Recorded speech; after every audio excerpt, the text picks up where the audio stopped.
Got lots of love. Love.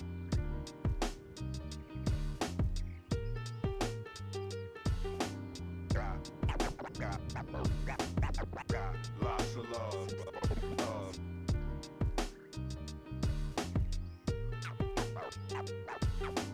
Got lots of love. Love.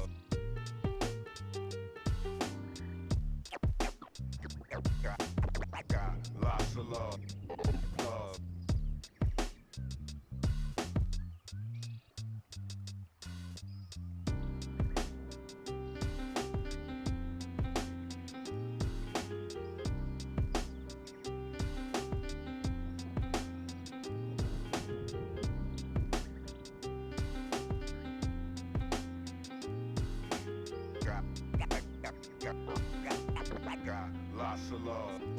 Love.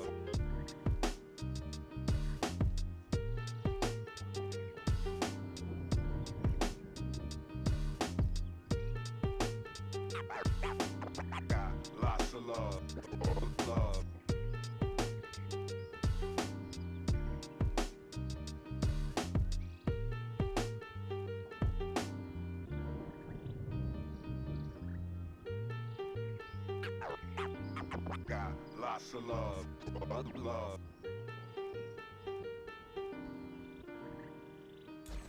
Sitting in a 4v3. Evan from Esports trying to find the angle they can, trying to find somebody out of position. We're gonna go through on this. Oh, what a roll. We're gonna take flag. D-White gonna go in. It's going to be a really, really interesting one. Oh my god. All of this competition could be so damn close, so I cannot wait for us to finally decide who's going to be the champion. We are expecting some chaos, some great moments. Beast Mode has killed 3. Only gonna really need that rampage, so gonna clear it out. Santi gonna get themselves a big old 4K. Oh. Santi's getting rid of 3, clearing out the house. That is crazy. Nunji actually kills 3 people. This team feels entirely different on this faster composition. Now Saga is hanging around, getting onto the high ground. Post bomb's gonna stick under Leaky. They're not gonna be able to survive it at the end of the day. Blue manages to find a 3K. Rio shoving this Ana into a corner. Woo! One more for the road for Rio. That is all signs go. Melophobia with 3 Melophobia. Start the fight. They'll end the fight. Oh my god. Beagle Bus, they have to play aggressively into this energy. Popping off in a moment where you needed just that. Ruby in that backline. Oh, the flick. Looking for it. Oh my goodness. The 4th one as well. Do they get the ace? They get the ace.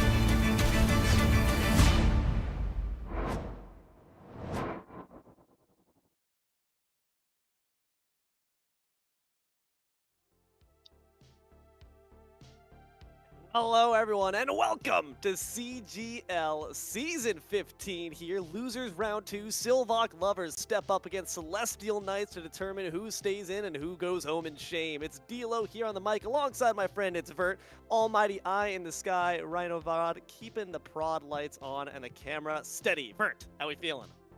I'm feeling good today. How are you doing? I want to ask that before I say anything else. I'm not too shabby myself too, my friend. It's a beautiful night out here, at least in DC. Hope it's the same for you, and it's a good night for some good Overwatch action, and I'm sure the pressure is rising high, and hopefully the plays are going to be the exact same level in terms of skill caliber.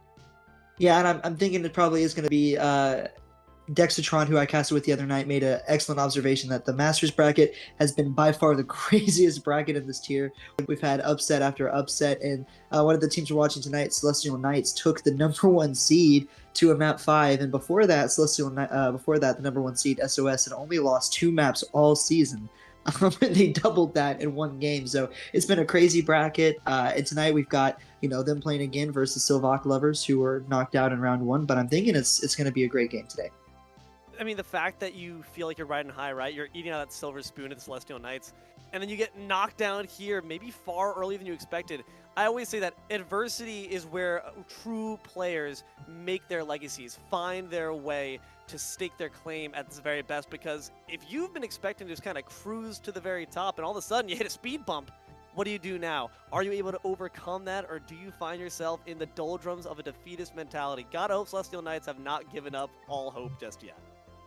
No, yeah, I mean that's definitely like when you get that close to winning a game like that and it slips through your hands, you definitely have to regroup as a team and get back into it. So we'll have to hope that that's what they do tonight versus Silvoc because even though Silvoc was knocked down in the first round, they did get a clean 3-0 in their last game. So it wasn't a tight game. They won it very quickly and dominantly. So we're gonna have to see how those two different kind of games and environments will clash today. So we might get a close one. It might not be close. Only time will tell. But one thing that we do know for sure is that since we're losers, if you lose, your season's over. And no team wants to go home now. They all have the same goal in mind of winning the whole thing. So hopefully they'll be fighting with everything they have tonight.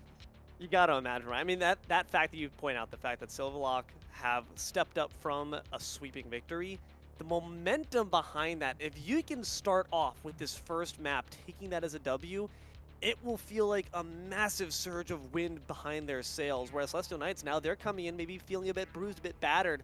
Their spirits potentially a bit down in the dumps. So hopefully, as we hop into these maps and lineups in just a second, we can see our friends Celestial Knights still have that fighting spirit, keep the embers of revolt alive and stoke the flames. We're going to be seeing real quick as we hop on to Lijiang Tower for the first control map. Yes, and this was the map that Celestial Knights ended up winning versus the #1 seed SOS to start the series up 1-0. So it makes total sense, them being the seed that gets to pick the first map in the first ban at the start of the series. It makes sense why they want to go to Lijiang. They ran a lot of dive. They ran some of the death ball with the Orisa, so they definitely know what they want to do. We'll have to see how Silvoc responds to that. Knowing that this is definitely a preferred map. And, you'd mentioned before, if Silvoc can win this map and kind of take the wind out of Celestial's sails, it might be an easy night for them. However, Celestial, they want to go to this map for a reason. They understand it. They played it well. They took it off the #1 seed. So, I mean, only time will tell where we're going to get here. I mean, in thinking about that Silvoc hopefully have done their homework, right? They've been doing their summer reading, or spring reading rather, and making sure to keep up with Celestial Knights' game plan if they indeed recognize what Celestial Knights want here, that dive comp. As we look ahead to those P's and B's, the bans that are going to be coming up in the near future, what do you think Silvoc lovers need to keep their eye out for to strike it away from Celestial Knights' comp? Well, I think the Winston player of Celestial Knights, although we're gonna see what Silvoc wants to do with the lineups they have right here. Sorry, excuse me, I tripped over my words for a second. We've got the DPS line of Laz, Fifi with the tank, Proof, Catboy, and then we've got Caleb the Goat. Some of these names are incredible because Pizza Bangle. That we got Caleb the Goat and Pizza Bangle at the support line, and if these player icons are any indication of what we're going to get today, I think they're going to be pretty comfortable running Lijiang with the Brawl comp, because Lijiang is one of those maps you can run a lot of different compositions. You can run the dive, you can run the Brawl, you can run Pharmacy. So traditionally known for its like cheesy sim strats, but you can definitely run a lot of different things and be versatile with it. So if you have a versatile team, that might favor you a little bit. I'm just looking forward to seeing the plays that Pizza Bagel cooks up. And like you said, comfort could certainly be the key, just as comforting as Mama's Pizza Bagels right out the oven. But it's going to be interesting to determine where that Discord orb is lying. Of course, whenever you got a Zenyatta, that's always going to be the focus fire case. And also, I see a lot of potential for sustain here, right? You have kind of double resets between that lamp from the BAP as well as the Mei freeze. So that's going to be solid ways for Silvoc lovers to kind of hang in there if indeed is going to be a dive comp coming out from Celestia Knights, as we get to see their comp in just a moment. Then at the very least, you have ways to stall out before you fall. And indeed, we are seeing a bit of that dive come in here. I see some speedsters, the Lucio, Winston, and the Reaper coming up as well. Yes, and this was definitely a team that I enjoyed watching the other night. Bananas on that Winston is incredible. Anax as a wonderful flex support. Moonlight was a huge factor in the game, whether it was the Soj or the Ashe. But I will say he was a little inconsistent in his shots, but when he was on, when she was on very well. And then looking at the support lineup and Hope and Big Brain, they do very well, especially the Lucio of Hope on this map. Got a bunch of boop kills and disrupted. It was very exciting to see. What's also exciting to see is we've got bans. The Celestial Knights are the first ban that we're going to be picking as we go up there. We're going to see what they pick here. And, oh, they already did. Wow, these teams are moving fast today. We got a Kiriko and a Tracer ban. What does this tell you? I mean, it tells me that we don't want the rushdown, right? We saw the Lucio as a premonition. They're trying to be speedy about it. Silvoc lovers say, how about no Kitsune for you? Celestial Knights, for their sake, kind of interestingly in a similar vein, but Tracer not necessarily always going to be about dives. She's more of an annoying mosquito, whereas Kiriko can really do a great job of aiding all the Celestial Knights into pouring onto that point. So Silvoc lovers, by denying that, especially if you're able to have a Kiriko that is capable with her alt fire. If you have someone who's able to click heads effectively, it becomes nigh unstoppable. It dang near feels like you have another DPS on their side alongside the heals they output. So I don't mind that one bit. I am surprised, though, because of what you mentioned before, the Orisa and how threatening that can be, other amazing dive tanks such as the Winston. I am a bit surprised to see the backline be prioritized, but Silvoc lovers, they're here for a reason. They're in the Masters Division. They know better than me, so we'll see how they execute on the field.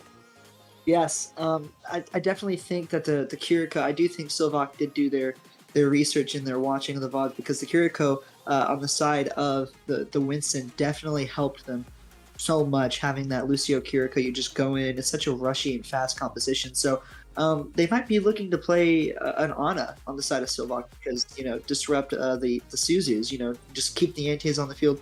So that's definitely a good strategy. Whereas Celestial Knights, what I've noticed a lot more in Masters tier is less target bans and more protection bans. So just because they're banning the Tracer, yeah, sure, they don't want to play against it, but it might be doing that to prevent Silvoc from taking the Sojourn from Moonlight, because it was on this map where Moonlight went crazy on Sojourn against SOS, hitting headshot after headshot. So I've noticed it is a bit of a trend. The higher you go up in tier, the less target bans and more protection bans you see instead. So it could be a case of that. We'll have to see as we have both of these lineups, and as we get into the map here. I mean, we can theorycraft all we want, but we won't really know until the doors are open and the round starts. Absolutely. So we're looking to hop in a game here momentarily. Silvoc lovers again coming in with fresh forces. Celestial Knights, maybe that armor's a bit dented, but they still have swords ready to cut, hack, and slash the compositions down of their opponents. What we find out is we hippity hop into map 1, and we find out who's got the stuff to take them down. And you know, that's how I was talking about dive. We're not going to see any of that from either team. We're seeing the Ramatro comps on both sides of the scene. And I wonder if both teams are going to commit to the Symmetra. Only one of them is going to be. This is going to be hard for Annex to get in, as Silvoc is just jumping onto the point to get started here. Yeah, you want to get that death box going if you're Fifi, and already having those turrets set up, it's going to be so frustrating to deal with that teleporter. Of course, aiding them to instantly take control of it, but that's okay. Celestial Knights wisely trying to take this one slow as they move up down center alley. You see the Genji's trying to poke through, already finds Switch Strike in, with Sojourn there getting some decent damage off in response. Not enough to force any kills quite just yet. Bloodless so far. Bloodless so far, but Celestials are just kind of biding their time and forcing the cooldowns out of Silvoc first before they go in. Like, the Lamp came out, you know, Reaper's already used his Wraith right now, and so now Celestial's looking at this and saying, okay, we can move forward. At this point, it's Annex who's trying to lead the charge, but drop down a low, and Hope is going to be the first one taken out. Might be a bad premonition for Celestial Knights. They quite literally have no hope. They got no bananas either. You need that potassium to keep yourself up. Lazuli takes him down. Pizza Bagel gobbles up Annex right afterwards. Moonlight does manage to grab Fifi, but their legacies fell in case of those turrets, and Profcat has no issue socking him in the jaw. So Fifi's gonna go ahead and make the swap off of the Sim, which makes sense. Typically, if it doesn't work first fight, you go ahead and swap. But I want to highlight the backline right now for Silvoc. You're running a BAP Juno. That is like sustain, sustain, sustain. Nothing's gonna die in that backline, so you have to look to force the resources out. And Celestial knows that as they're looking to try to catch Laz here on the disengage.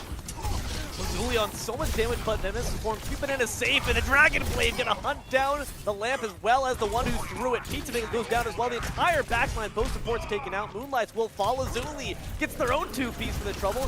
Gets the Shadow Step right onto point and right in to the fire of Bananas, who will take that Reaper's head. Yeah, and that was a really good heads-up play from Annex. You saw the Lamp come out, you go in, and you just take the 2v1 and you win it. It was also just a good understanding that we had Blade first, so we're going to go ahead and go. And as I'm saying that, Silvoc's wanting to go first with Windham. And Matrix there going to be trying to output some damage, but Nemesis form of this Ramattra stepping up, trying to stop it. Death Blossom does find both Moonlights and Big Brain, but then their brains get splattered over the wall for Pizza Bagel and Gale to Goat. Once again, the support is getting absolutely destroyed, getting annihilated even, as Profcat Boy cannot take the heat thanks to Banana's output of damage alongside Hope. Now Farah in the sky, Fifi once again changing their skin. I don't mind this because you're pretty much challenging the Sojourn to take you head on and you get more pressure points. We also see Caleb get off of the map and go towards Tiana, which I do think is a good pick because there's no Curie to get rid of the anti. But Celestial Knights, there hasn't been a single fight so far where it hasn't gone back and forth in one team's favor. It's been so scrappy all the way, and the fights have been so fast every single time. There comes the laser drop down, but the person who made it instantly gets blown up. Pizza Bagel will fall, and ult does not really have much impact. Once again, both supports taken out. Moonlight decides to join them in the afterlife. And that could be really big trouble here for Silvoc Lovers. They have no one left to keep them up atop with heals, and Propcat Boy decides to take the elevator straight down to the underworld. Silvoc Lovers cannot find their way through, and it's got to come soon. 80% built up here by the Knights. And that was the first clean fight, recognizing that, yes, the Juno ult was used and expended, but she was low, so Annex making the heads up play to go in. Celestial Knights are playing up here because they know that Silvoc have no ultimates in the bank, and they do, and they're looking to go first, and that's exactly what they're doing right now. Overclock and get that overtime ready. Pizza Bagel and Killfield always the first to fall. The 1-2 punch by Anax, and Overclock going to find the tank right afterward as Propcat Boy gets taken out. Fifi gonna lose the battle of the doppelgangers. At this point, OT trying to be secured by Lazuli, but they're the one being turned black and blue. Silvoc Lovers could not come in with the wins they wanted.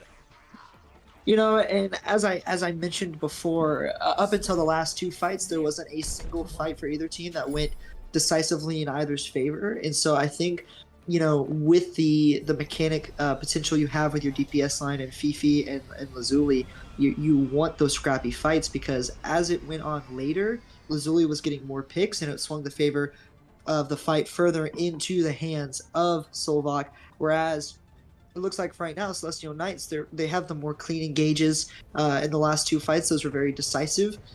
They are playing an extremely fast comp with the Lucio Juno. It is really hard to kite. I do like the compositional choice to go to the Brig here, just because you keep your Juno up alive, you build more sustain, and you have still that added speed option. So I think these are the right adjustments as we go into the second point. And anything that keeps Silvoc Lovers' backline alive, right? Every single time supports for the first to fall, you cannot have that for the rest of the fight. Is going to be incredibly uphill of a battle. Celestial Knights trying to take first dibs on this point. They will succeed. See Moonlight's in the back, now takes the off angle, builds up that railgun charge, has got to find a worthy target for it. Not even necessary. Propcat Boy already the first to fall. Celestial Knights continue the dominance. Yes, and I want to just mention how active and involved in these fights the Lucio player for Celestial Knights has been. Hope. I mean, it's just been ride or die for him. If they die first, Celestial Knights typically lose the fight. But if he lives, they're always getting picks, and they're always moving forward and being invested. So I think that just goes to show the chemistry between the support lines and the tank of Celestial Knights and how far that's carried them in these fights so far. And we just need to see that same energy. You're lovers for a reason, gosh darn it. Let's see some sparks fly on the field instead of from your own Ramontas being disassembled every single time. Fifi goes up, steps to their doppelganger, can't quite get it done as we get boom blasted right back to base. Lazuli will drop as well, thanks to Bananas' easy work. Now the other Ramontas got nowhere to go but into the Voracious Vortex, gets gobbled up by it as well. Hope manages to give new hope to Celestial Knights as they continue to push forward. Keep pushing forward, and that was a really heads-up play from Hope, noticing that the Sojourn was sliding in on yours. So instead of just making it a 1v1 situation, why not make it a 2v2? And also Annex did TP in, so while it looked like Fifi was going into a 1v1 and they almost had it, they may not have been aware of the support that Celestial was providing, but it looks like they're just going to go really quick here with the advantages they have. Banana's gonna be able to take down their doppelganger. Propcat Boy just can't stay standing for long. Fifi, same story, as both the Dittos will win their battles in favor of the Celestial Knights. Bananas then also takes down Brigida's head as well.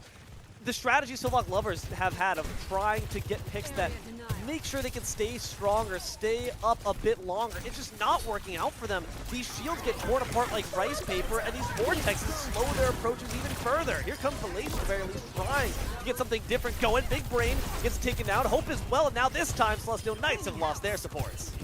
Yes, and that's what you need. You need to trade those supports, but look how they had to do it, D'Lo. They had to expend two ultimates in the Juno and in the Railgun just to get through the door. And so I think if you're Silvoc, you need to press and you need to look to go quick. You need to go first. You do not want to let Celestial get set up and let that DPS line continue to torment your supports like they have been all game. And pure. Silvoc Lovers just trying to find one pick, but like I said, Celestial Knight's got to surge forward. The jousting begins. Caleb goes down. BC right afterwards. Here comes the annihilation, but might be more of a desperation call than anything else. Lazuli gets taken out by the opposition's ultimate as well, and Propcat Boy can't stay standing for long. Juno will be knocked out of space and into orbit. Silvoc Lovers quickly lose the point to him just so shortly ago game. I think that's all she wrote for now, and this is going to be a round 1 victory, map 1 victory in favor of Celestial Knights, and just the discipline to realize you're up in ultimates, so you need to go quick, you need to go now and take that advantage and clean up, and also to notice that the fight before when they lost, you were down. Let them use their ultimates because you have the point advantage. You don't need to force any fights. You just come back in and clean up. That's exactly what they did. If you're Silvoc, knowing that you're down, you need to press forward, try to catch them off guard, use the ultimates you have, go quick, and maybe build some more there, and maybe more fights go your way. But hopefully they can clean that up, go into the next map. As it is their pick, so it might be something they favor a little bit more. And we'll have to see what adjustments they kind of make as we go into this next map. Here's the thing, man. Celestial Knights, they're like, listen, we haven't been in the losers bracket. We're still the 1 seed, all right? We were still projected to rise straight to the top. Don't you forget it, all right? Say my name. Celestial Knights quickly going to make sure that we all recognize, hey, they still got the stuff. They have by no means lost their mojo. Silvoc Lovers, a harrowing, sobering reminder of their fallibility, of their mortality. Now, they were rocking high when they entered in here. 5 minutes ago, they were having a great day. Now, looking to be a little bit worse. What adjustments do we need to see in terms of execution, right? We saw them, they were able to adapt their comps. They were not stubborn, they weren't digging in their heels or anything, but they just still weren't able to find any meaningful picks without using a ton of resources. How can we change that? So I think the biggest thing is that your backline, and you mentioned it, the backline just needs to live. Because the thing that was killing them the most was literally the thing that was killing them the most was Moonlight and NX. It felt like they were always in the backline, just constantly killing them. And I pointed it out on map 1. When you have a BAP and a Juno, that's just sustained galore. Nothing's gonna die there in terms of like the AOE. So how do you respond to that? You go and you kill the supports, and then nothing lives, right? And so I think the backline needs to look to kind of peel for each other a little bit more, play positions a little bit better. That can, because if NX goes in aggressively and you're in a good spot, you can punish them instead of vice versa. So I definitely think that's one thing that we could see from them as we move forward. But you also just need to take control of the tempo and the pace of the game. Don't let this map get to you. Just shrug it off, go next, pick a map that you know you can do well on, composition-wise as well, and don't hesitate. Just go first. Play with confidence, play with no hesitation, and look to trade more. There weren't a lot of trades going on. When there were trades, Silvoc was winning most of them in the early stages, but when the trades were gone and they were kind of just sitting there and letting a Celestial dictate the pace of the game, they got punished for it. Yeah, I mean, it's hard to get them to stop marching to the beat of their own drum when quite literally Lucio is the one controlling the playlist, right? He's got the Spotify jam, and they were not letting him relinquish the aux. You got to make sure to pass it on over. Just start playing some funky tunes of your own. At this point, I mean, here's the thing. Like, you're right. They were not trading. I mean, the issue is, even when they tried to, you had Fifi dive in. They slid in, looking for the 1v1, trying to trade out. The difference is exactly what you said. Mutual peel from the rest of your team. We don't let you take 1v1s. There's no ISO plays for the Celestial Knights. They are a holy order. They are sworn to faith and brotherhood to each other, and they will make sure to back each other up when the chips are down. Silvoc Lovers, it's 5 great players individually playing their own game. We need to see them snugly fit together. Make that a team composition. At the end of the day, it's always going to be a 5v5, and the team that plays that 5 more cohesively is going to be the one on top. Yeah, exactly how you said it. Just the mutual peeling. And I really do. I don't think a lot of main supports get enough love. I'm a main support player, so I might shine on it a little bit more. But this the Lucio play. I mean, literally, when Hope had died, the fight went in Silvoc's favor. When Hope stayed alive and just continued to be involved in those engagements and go get those kills and speed in the tank, they won every single fight. I don't think Hope died a single time that last round, maybe outside of one fight or so. But they just played incredible across the board. And we'll have to see how Silvoc responds to that, because the biggest thing they didn't run a Lucio. They preferred the Juno, they preferred the Ana, they preferred the BAP, they preferred the Brig. So they definitely have options, and they're versatile there. You don't necessarily need the Lucio to be as involved and as quick. But one thing I do think is, if we run into that Lucio Juno composition again, it's impossible to kite that, because you speed out versus when they speed in, they have 2 speeds. So You use one speed to get out, they'll use the second to catch up to you again. So sometimes you just have to look to out-sustain the speed in general, or you have to get a pick before they can even, capitalize on their advantage with that composition, because with the speed they have, they lack in sustainability. So I think making adjustments like that might be able to help them as we go into the second map. Yeah, you're not going to be able to wrap your hands around them. They're too slippery. So make some adjustments, find something that either bursts them down quickly enough, or at the very least focuses enough sustained poke that they have to back out without you expending too much to try to chase after them, while you can maintain a safe grounded position. Definitely could be the way. I mean, it's just unfortunate for Silvoc lovers. You really love to see a good underdog story, and I'm sure they would have felt so great taking one off of that projected 1 seed. Unfortunately, it's not always a fairy tale ending, and they've got to try to find a different way through. It's no longer making love. We're making war here, folks. Maybe change that name to Silvoc Fighters. You've come to do the wrong thing. We're trying to kill people. This is a shoot-'em-up game. Yes. And we're going to our next map. We just got the news from our prod. So this is an interesting map pick to me as we pull it up. It's going to be New Bonnie. And the reason this is interesting to me is because both teams banned dive heroes traditionally to start, and they forced the Ramattra compositions, and now we're going to a map where we are likely not going to see Ramattra. I'd be shocked if we did. So I'm really curious to see what kind of bans we get here as we go in. And Silvoc, being the team that lost, is going to get those first bans, but Nubani always known for its poke and dive traditionally, so the bans will be very telling here. Instantly, my eyes are on the tanks. My eyes are definitely going to be on the tanks, despite I will say, you're right that hope was truly the hope. So, I don't know, maybe you'd ban the Lucio. If you don't feel confident playing it, they never did, right? We never saw Silvoc lovers pick it up. And if you recognize the fact that it's like a Greek tragic myth, it's quite literally the myth of Pandora. If they keep the spirit of hope alive, Elpis, inside the jar, then Celestial Knights always will have a way back in. If you're able to quite literally crush, destroy, kill hope, you might have a way in. So I would not mind forcing them off that pick with the means of a ban, just to get them a bit off kilter, a bit less comfortable, because they've been nice and steady playing that Lucio the entire time. Yeah, and that would be a good way to take the pace back, take the pace of the game back into your own hands. Maybe you look to keep the Juno. Maybe you run a Brigana. Traditionally, that's what I know a lot of teams run here. Maybe you can pull out the Zenyatta if you don't have to worry about a team double speeding onto your Zenyatta and just blowing them in. So we're gonna get into here as we move forward to see what the bans are in just a moment. But a thing that I want to focus on. Oh, by the way, I feel the need to correct this now. I think I may have led you astray. I looked at it. I think we were both wrong. Celestial Knights were actually the 4 seed taking on the 1 seed. And they almost beat the 1 seed in SOS, and now they're knocked down. So these teams on paper are supposed to be pretty even. No, I think I messed you up, because I was like, you're chilling, dog. I don't think so. But anyway, Celestial Knights have been dominant like they're the 1 seed. They've been holding it down like they are. They've honestly, the way they took that was very dominant fashion. So could have fooled me, could have fooled the Silvoc lovers as well. Either way, that does alleviate a bit of the pressure in that sense, but it also at the same time means Celestial Knights all the more impressive that they're not projected to go that far. And now that a chip on your shoulder, maybe you're saying, well, hey, we deserve that 1 seed. Change the boards. Bert was right the first time. Yeah, for sure. I mean, almost beating SOS was definitely it was like a 3-2, super close. So I can definitely feel some of that chip on their shoulder with how map 1 went. It felt like they were kind of beating up on their little brother, for lack of a better term. Nice. But Silvoc, again, you go to New Bonnie. How do you respond to it? I agree with the Lucio ban. If you want to play a slower composition, put it into the hands of your DPS, but we don't have to theorycraft anymore. We're going to see the bans as we flip over to them real fast here in a moment, and I'm very curious. So Silvoc, dang it, go to ban the Ashe, and Celestial Knights ban the Kiriko. So Silvoc banned the Kiriko last time, and Celestial are banning it now.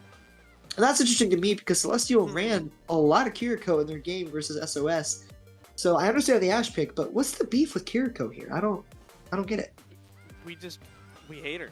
She's just boo. I got no clue, man. Maybe I'm just not a fan of her cinematic or something like that. But either way, Celestial Knights and Silvoc lovers, gentlemen's agreement. They reach across the aisle. They say, all right, no Kiriko for today. But I gotta say that, yeah, the Ashe ban makes sense if you don't want Celestial Knights to have it. At the same time, I do think it also is a good solution to take down Hope. It's good burst damage that kind of doesn't need to chase It doesn't need to pursue. It doesn't need to force a bunch of resources out to try to pin down that squirming Lucio. Instead, you can just kind of hold your ground and force them away without really expending much other than just your typical magazine. So I'm a bit surprised to see that on one hand, but maybe they're not as comfortable playing it. Maybe they know that Celestial Knights can play it a bit better. They don't want Bob to do anything today. So what options does that open up? You got to imagine Hope's back on Lucio. I would assume, especially on attack, that they're probably going to run some sort of Lucio dive. I mean, it'll be a lot harder here without the Kiriko, but I imagine on the defense, as we see, no sub. So yeah, they're probably going to run some sort of Lucio-centered comp. But maybe this opens up the door. Maybe Hope fools us all and decides to come out on the Brigida. That is something I saw out of them in their last game as well. Maybe there's a Mercy Pocket and they run something else. We'll have to see, but what I like about Numbani is that you can run the dive, you can run the poke, and you do take away the Ash from Moonlight. That'll probably help you a ton, especially if you are looking to dive, but only time will tell. We're going to get half of that answer, we're going to get half of that question answered right here and now, as both teams are looking to run, no surprise here, the Brigana. This is interesting. Actually, quite a bit of dittos going on here, in fact. So Tracer, that was banned away prior, now being played by NX. Must feel good to have that in the saddle. And like you said, the double Brig Ana, Winston and Echo, everything is the same, save for one DPS. The Genji versus the Tracer. What does that mean in terms of the differentials for between these two team strategy? So Genji can kind of control high ground a little bit better, so it makes sense that he's on the defense here over the Tracer, because he has that wall climb and that dash rush. Tracer has to kind of like get into a position where she can pinch and then go in from there with her pulses, so she has to take the stairs and stuff like that. So definitely makes sense. They want to hold on to that high ground. They want to peel for their supports a little bit better. The Echo is definitely going to also be a good way to commit to the dive with Silvoc's Winston as well. So Celestial, they need to look to get their supports in a good position, look to pinch on them with the Tracer on an angle, and then all collapse, and it looks like that's what they're looking to do. Although, this is interesting, we have both supports going down main here. Can't say I was expecting that, but Winston will easily meet them in battle. Dives in, drops the bubble. Brigida feeling nice and safe, forces them back, and Lazuli goes down already in Moonlight's beam. Not feeling the best for the defenders. The Silvoc lovers now got to try to retreat in the midst of the building. On the way back, Echo's already separate from the rest of the team and quite low too. He's going to have to try to find health through their own means, and Brigida has got to find their way back to the point as Moonlight takes them out too. Yeah, and that was just really, I would say that was good execution on the side of Celestial Knights, but Lazuli just overextending and not recognizing that that pick wasn't feasible as they were in the health pack room. You got to let that one go, and you got to look to control and protect the high ground. You got to make it hard for the composition of Celestial Knights to go in and get your supports, and instead you made it really easy, because as soon as that Genji's gone and they were dead, and you saw it, they went and they jumped in almost instantly on that backline. So Beans and Bagel's gonna have a long day keeping that Ana alive if they can't get the peel from their Genji, as really the Winston and the Echo need to be moving in as a unit. Everyone else needs to kind of be protecting each other, and then the Genji cleans up after the dive's already been made. You talked to the fact at the very beginning, you said Celestial Knights known for their dive. We're starting to see exactly why Anax is making a thorn of himself. Drops down the bomb, so perfectly placed. That pizza bagel might be a bit overcooked, but it's just the way Anax likes it. Hope will drop as well, but Silvoc lovers still facing quite a bit of pressure as another support drops at the Tracer's guns. Yeah, and that was just a really good heads-up play from NX and Moonlight, recognizing that there was not any peel for that Ana Brig. So as soon as we're gonna see the Torb swap here, they are tired of this Tracer Delo. But again, Celestial Knights are playing a really good game in the sense of they're waiting out these cooldowns and then they're going in. And so Silvoc, you need to hold on to them a little bit more. You need to play positioning a little bit more rather than a target. But we're gonna see the nano boost and the anti in here. They're just gonna full send. And but what are you doing? You've abandoned your entire backline. You do trade out, but it's far too little, far too late. Double sticky from Fifi, and the Duke is going to instantly be eliminated by Anax. Going whole monkey mode. Profcat Boy will fall. Fifi as well. No one even left to expend your ire on. Bananas just goes a bit crazier as they reach that next point. I don't know if that was a C9, but that was a really good cap from Bananas. Just seeing that both the Tracer and the Winston were gone off the cart. That was a good counter dive from Silvoc, recognizing that your backline's toast, going on their backline instead. But you made an excellent point. If your backline doesn't live, you're not going to live either. And as soon as they fell as well. we're going to see some swaps over here on the side of Celestial Knights, opting to go for more of a brawl here, which makes sense. It's a lot harder to dive on this third point.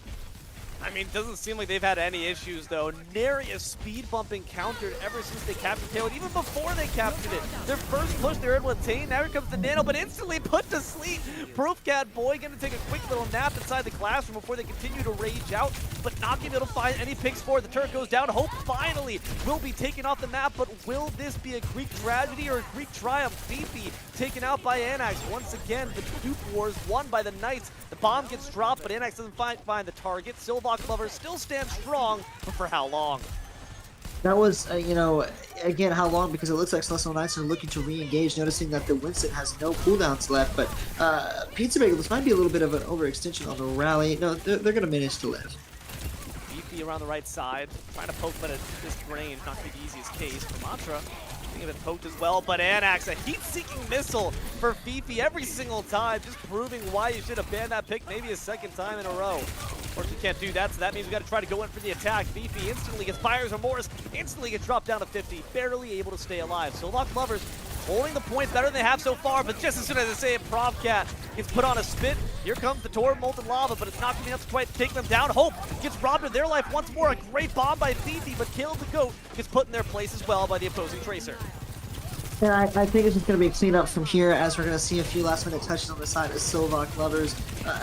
And Banana is just doing exactly that, going Bananas into the back line, getting pick after pick, but it's kind of getting scrappy here for a second.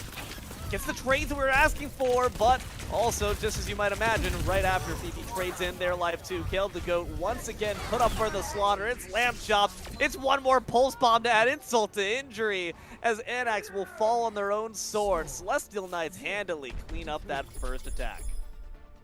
Yes, and you know, you had mentioned the dive was working incredible for Celestial Knights, but I think what kind of separates, you know, these great teams from these not like, you know, like what makes the tiers in the first place is the fact that Celestial Knights, they recognize, okay, it's really hard to dive on point 3, so we're just going to go ahead and swap. You went to the Ramatra, you went to the Soj, and as soon as Hope used the rally, they swapped back to the Lucio, which saw even more success. The only thing that didn't change was the Tracer and Ana, because Tracer and Ana can still kind of brawl. It just kind of is different, seeing different playstyles.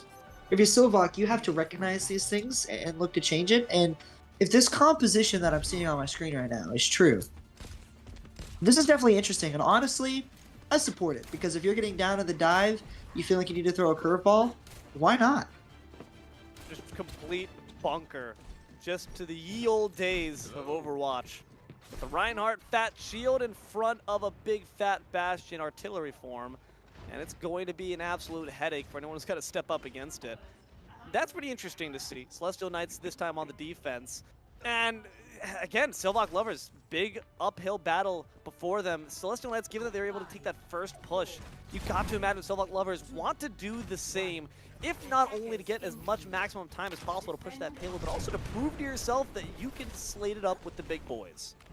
Yeah, exactly. And Celestial Alliance on that more, you know, the dive, they need to look to take angles, but we're going to see TP straight onto point here, and things are about to get nuts.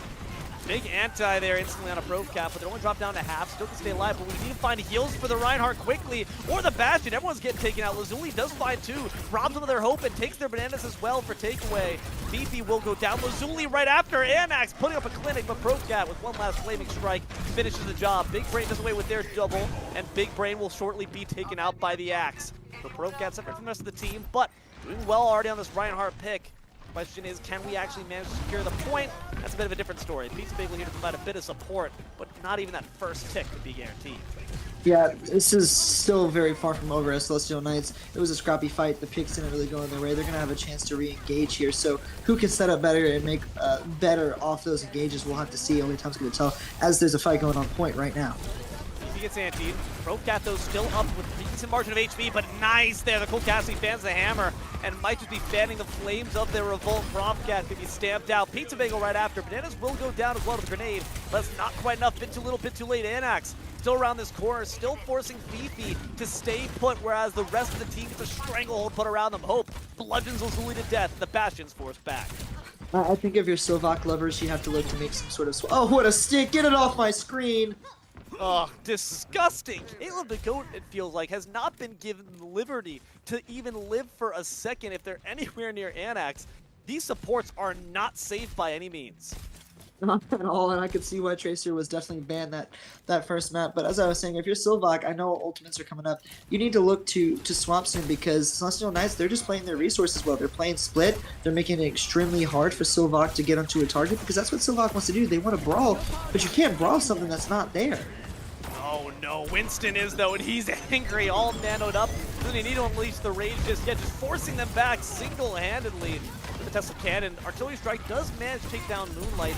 It's gonna be enough. Banana's still restraining them for a bit longer. Does drop down the TP to the other side.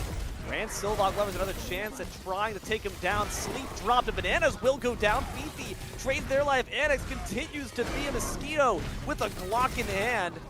Trying to secure this first tick. Does actually manage to get it, but Silvoc still got a long way to go.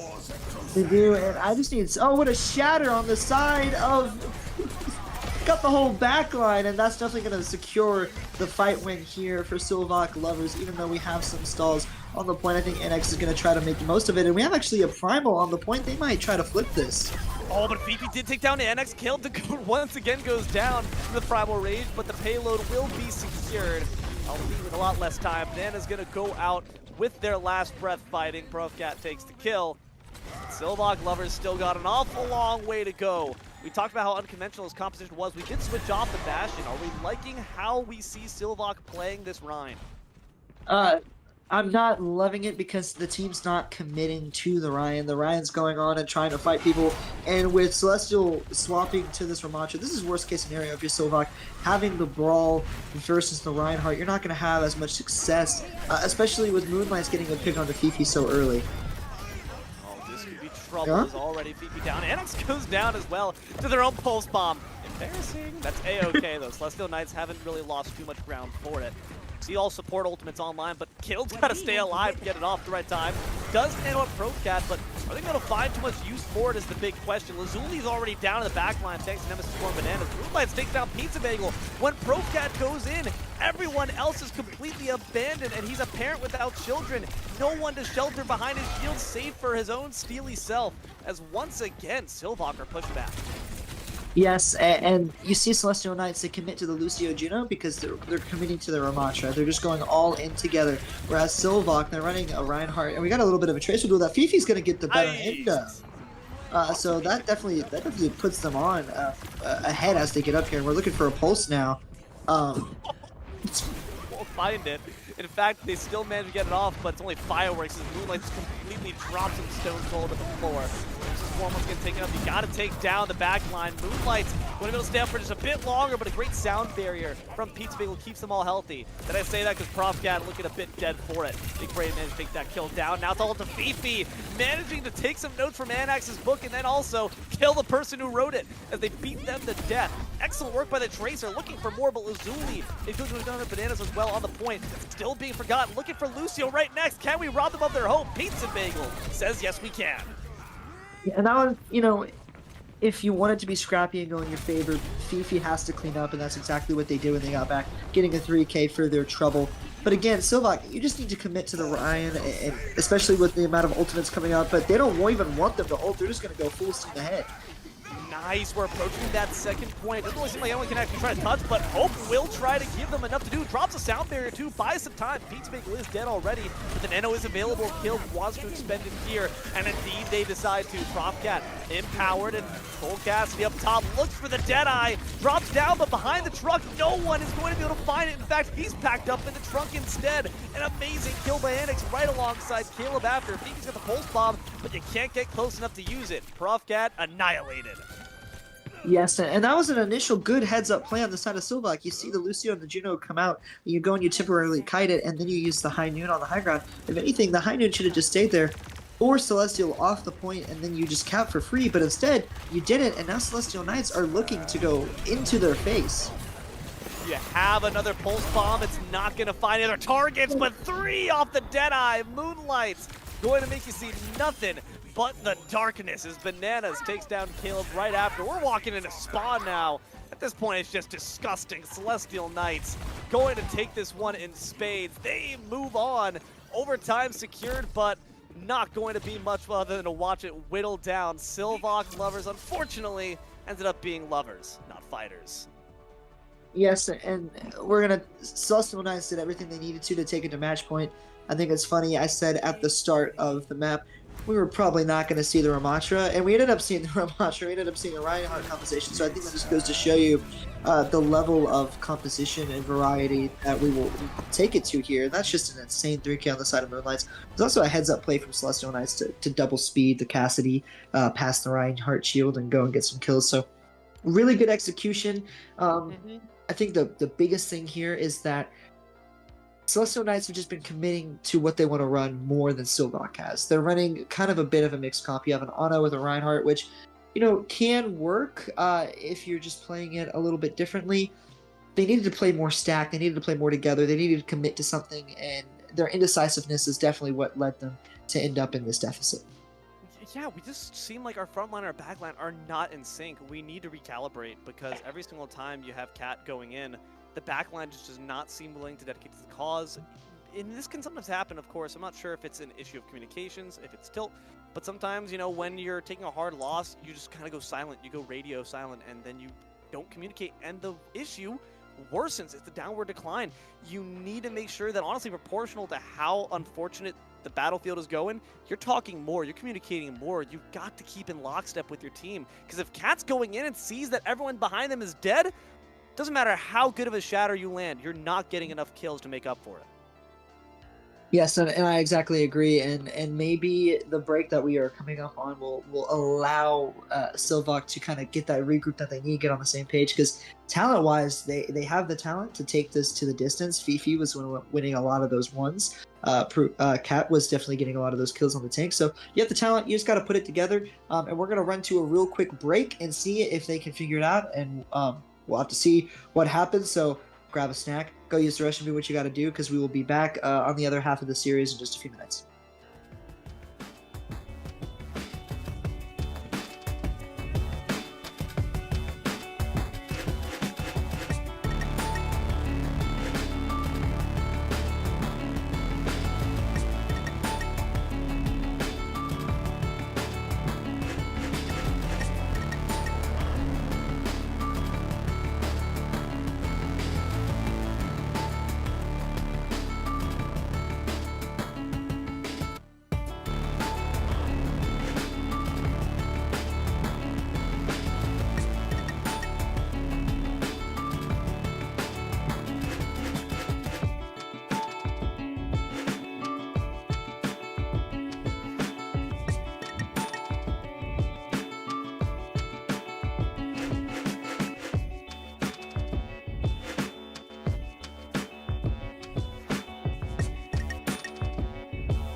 Cash and the ticket is yours.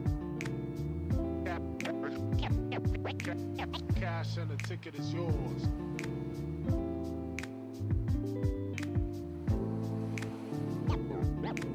Yo.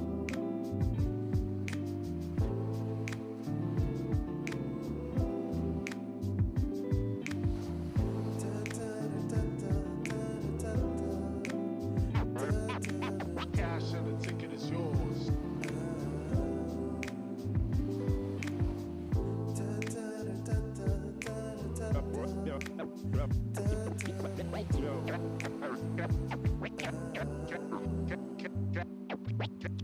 Cash and the ticket is yours.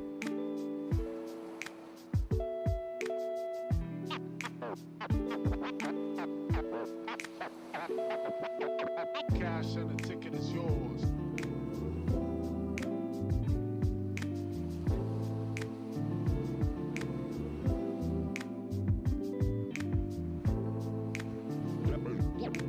Yo.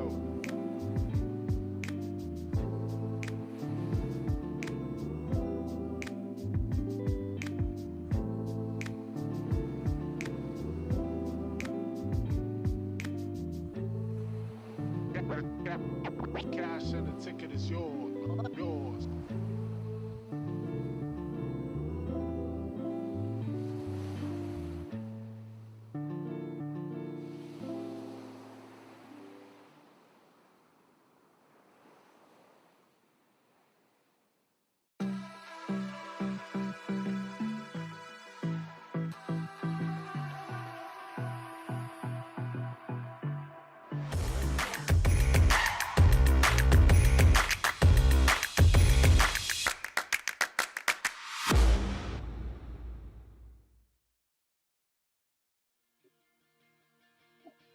Hello everyone and welcome back to CGL Season 15, Losers Round 2, Silvoc Lovers on the back end, 0-2 up against their opponent Celestial Knights looking to deliver the death blow. It's D'Lo alongside it's Vert, we have Rhinovod, Almighty Eye in the Sky, you watching at home. Vert, how are we feeling? I'm feeling good. This has still been a very entertaining game, and we were talking about it on the other side of the break. I like these little breaks and kind of allow the teams to kind of get their heads back into the game. And Silvoc, you have the talent, you have the ideas, and I don't even mind running like weird, wonky compositions to throw the enemy team off. It's definitely thrown me and my team off in our diamond tier games. But anything you got to do to get your team back into the game, but just mentally too, so you don't give up. Because it seems like a lot of the issues so far have kind of come down to communications, or lack thereof, I should say. I agreed, because you think about what you were asking for. You said more trades, right? We saw some decent trades, actually. In fact, Anax versus Fifi, despite how amazingly Anax ran the first opening minutes of the game, it actually turned out to be oftentimes when you get those isolated ISO plays, Fifi was winning a decent hand of them, in fact. But beyond that, when you zoom out, the team itself is just not operating together. They're not being synergetic. And we're going to say it once, we'll say it again. It's a 5v5 game, people, all right? You got to work together. There's no other option. Either you can choose to win together or lose individually. But either way, there's got to be a victor. Celestial Knights looking to get back in there. And if things continue at this pace, I'm inclined to say they're going to get it. Now, Hope did switch around a bit off the Lucio. Is it still the strategy of we just got to pick Hope? Or have we shifted a bit in terms of what Silvoc Lovers need to target on the opposition's comp? So that is definitely a great question, and I think that is an answer that we're going to get as we go into our map here, which we did find out is New Junk City is going to be, or sorry, New Queen Street. Wow, I said it completely wrong. There's so many names, you know what I'm saying? This is definitely a map that does favor both dive and the brawl compositions. So we're going to see here what Silvoc wants to do, because when it came to the brawl, they lost. When it came to the dive, they lost. So surely, New Queen Street, you come to the other side of the break, you have a strategy, you have something you want to try. I think a Lucio ban could be good here, but I also think as we move into these bans on Silvoc, it'll be really telling on what they want to do as they get the first ban here in a moment. But I think if you ban the Lucio, you get to enable the Juno. and that will allow you to kind of. I'm not sure. I mean, I feel like there was a lot of things that weren't going for them on Numbani, so it is very interesting to see which kind of ban we go at this point. I mean, when you think about it, yes, there are a lot of things going for Silvoc on Numbani, but when you think about it, when they approach the second point, right, the one thing that actually went against them, the one thing that stopped them from even securing it and getting that massive boost to the clock was Hope diving in, sound burying themselves, keeping themselves alive for long enough the rest of the team could catch up. And indeed, it's going to be a Lucio ban. Finally, Yeah. We were hoping against Hope for it, and now Hope's got to hope for a different pick. And I agree with that ban a lot, especially if you haven't touched the Lucio all night. You want to run something different. Maybe that Ana, maybe that Juno Ana, maybe that Moria Juno is kind of a niche thing I've seen, but it's also possible. Celestial Knights, how do you respond? They do a lot of protection bans. Maybe you get rid of the Tracer because actually no, they already banned the Tracer. I thought, yeah, they did. But we'll have to see how they respond here in just a moment. Maybe you will do another protection ban. It's gonna be the Wrecking Ball. I don't think we've seen the Wrecking Ball all night, so I'm inclined to believe this is kind of a throwaway ban at this point, just because I haven't seen it all night. And if Silvoc wanted to play the ball, I promise you they would not ban this year. Yeah, I gotta imagine Celestial Knights maybe just kind of feeling themselves at this point, and hey, at this point, I gotta say, they've got reason to. They're playing with an awful lot of steam. Silvoc lovers, that sweep they had to get to the second round of losers bracket, it's a distant memory at this point. Now all you see in front of you is the looming prospect of being sent out of your Season 15 run. As I look to see no substitutes quite in this case, sticking with the same compositions, which means it's got to be our execution that changes on the battlefield. Yes, and that is the big word for tonight, execution. When it's come down to it, individually, talent-wise, it's both there. It's pretty even across the board. It's just been the execution. Celestial Knights have looked more like a team, like you mentioned. They look more stacked, more together, more committed to what each team or each composition wants to do here. And so as we go into push, and we unlock in about 10 seconds and see what we're going to be playing, it's not Silvoc. Your backs are against the wall. You have to come out swinging. No pun intended. Maybe we'll see a Reinhardt. And you got to commit to a composition as a team. You got to look to execute. Yep. So if we have a game plan, it seems that it's going to be a bit more dive. But actually, at the same time, you have a stable backline being provided there by Lazuli on that Torb. This Sombra, I think, is going to be the interest point for me, as well as the Doom, sure, but Sombra, I think, could be really good at interrupting their backline, especially trying to keep Anax in place so we could swat them like the fly they are. Yeah, I'm not in love with the composition of Silvoc. It's still trying to do a couple of different things, but at this point, if you're comfortable with it, then go ahead and run it. Pizza Bagel looking to just keep this the Zenyatta and the Torbjorn alive.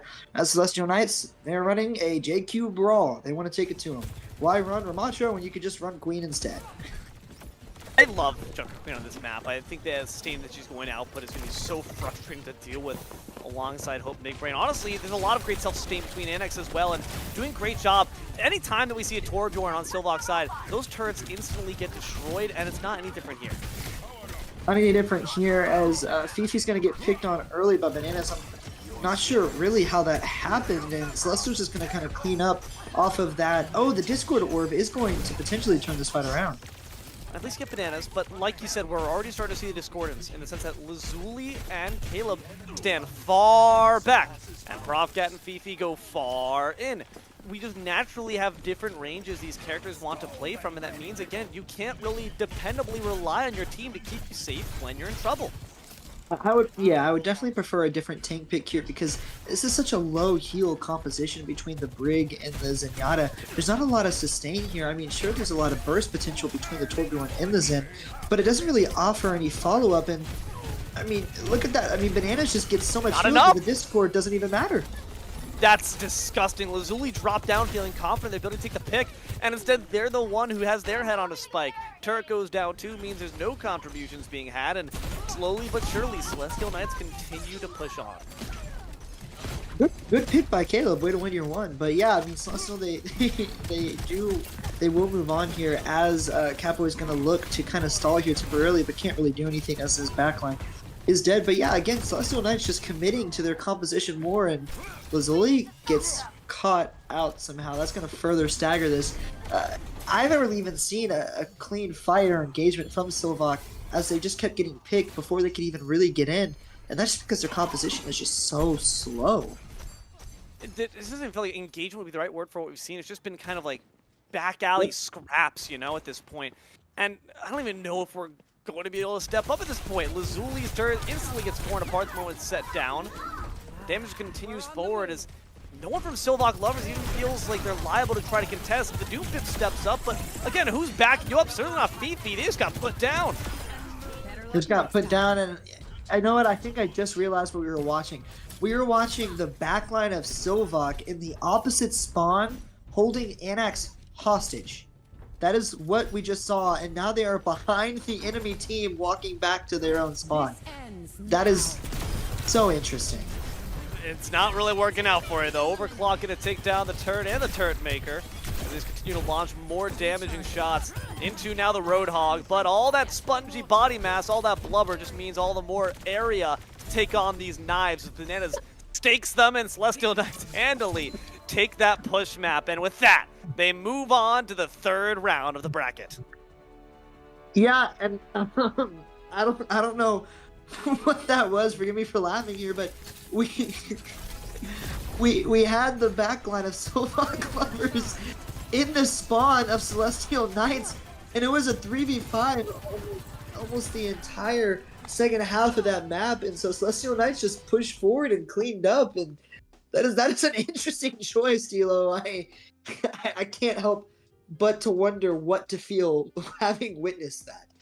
I think what Anax feels is attacked, personally. Like, probably. They're just like, you know what, man, listen, we're not moving on. You're not getting that spawn. You're not moving a step past that threshold, is what they're saying.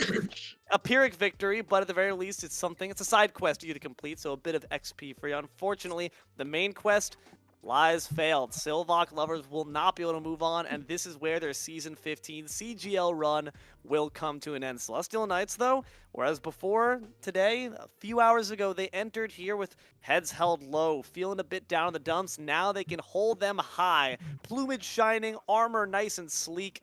They are continuing to survive and thrive as they look to maybe get back in that winner's side. Exactly, and they're going to end up playing, if I'm not mistaken, the loser of Low Ground Main versus SOS. So you might potentially get a rematch between that one seed, which you feel like you might have deserved to win. So, you know, who knows there? So they should be very proud of themselves. Silvoc Lovers, on the other hand, you know, just to, you know, have made the playoffs and be one of the teams that made it anyway. You should be very proud of yourself.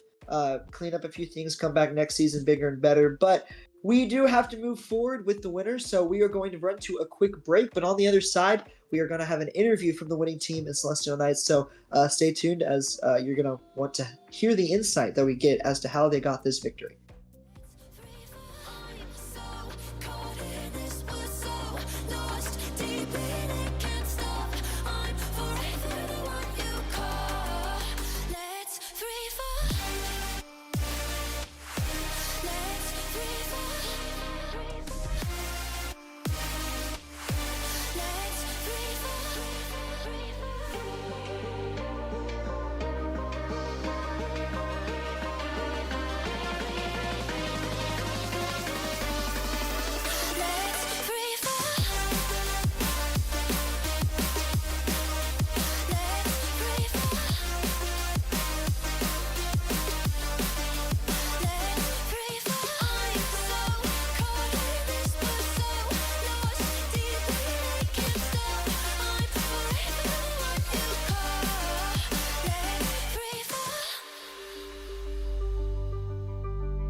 Hello, everyone, and welcome back to CGL Season 15, Losers Round 2. We just saw our friends the Celestial Knights take that one in convincing fashion, 3-0, and now we get to hear them speak. It's D'Lo, it's Vert, it's Rhino, Vod, Almighty Eye in the Sky, you watching at home, and now two of our friends in the booth, Anax, one of the DPS players there, oh so effectively holding down with that Tracer, as well as WK, team manager of Celestial Knights. Anax, WK, how are we feeling? I'm feeling good. That was interesting. That's all I'll say. What a Very great way interesting. to end.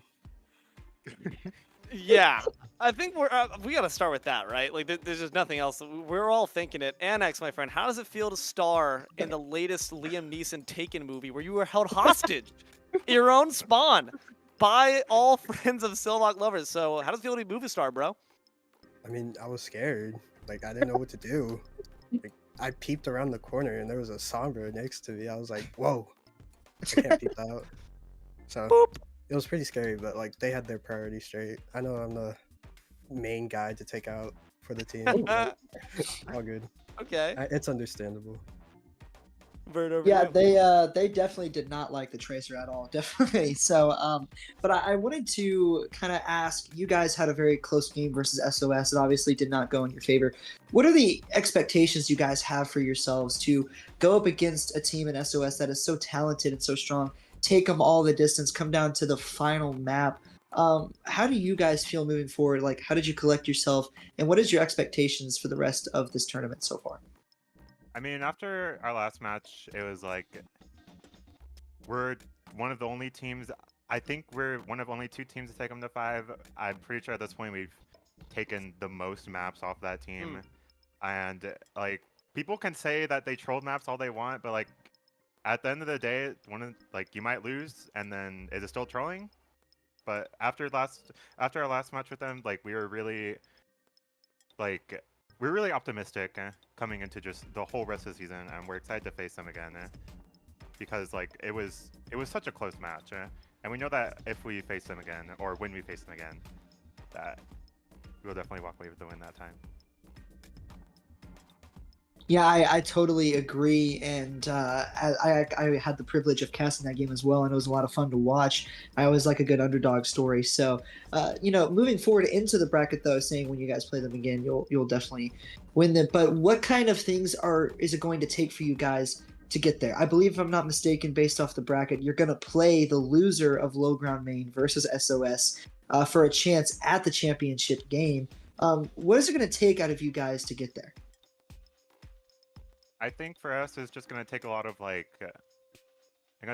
mental fortitude. I think that's something that like our team has sort of struggled with. But we know that like after bringing SOS literally one fight away from winning against them, we just 3-0'd this team in like pretty dominant, like very dominant fashion. That like we know that any team is beatable. 100%.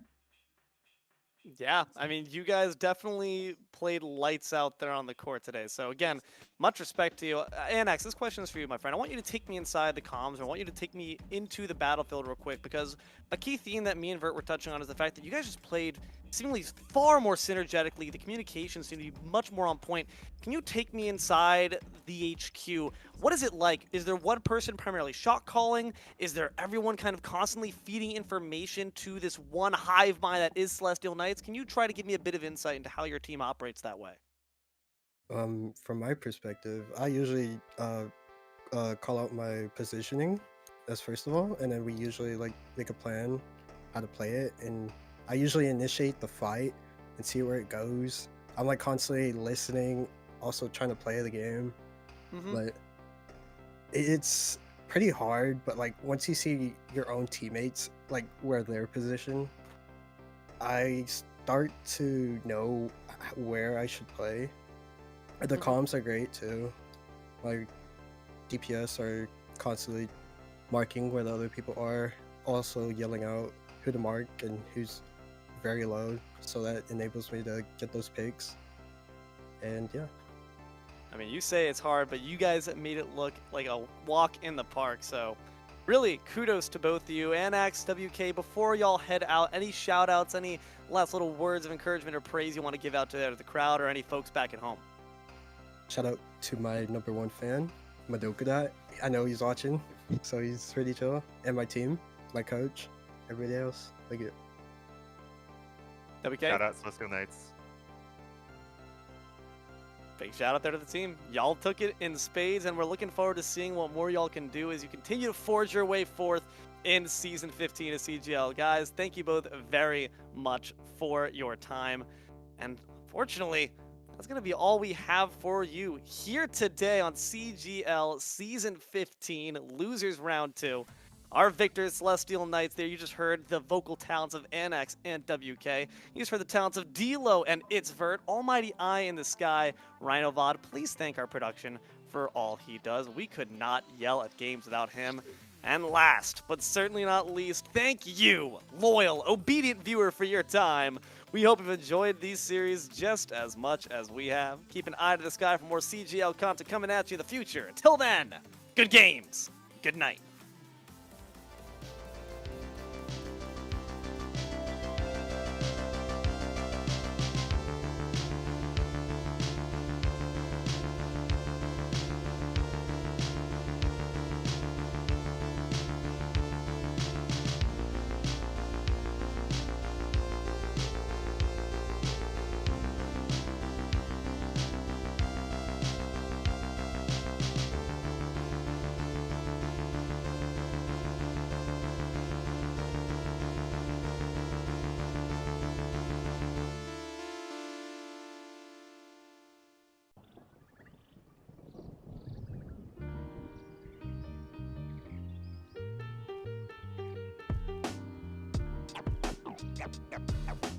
Got lots of love.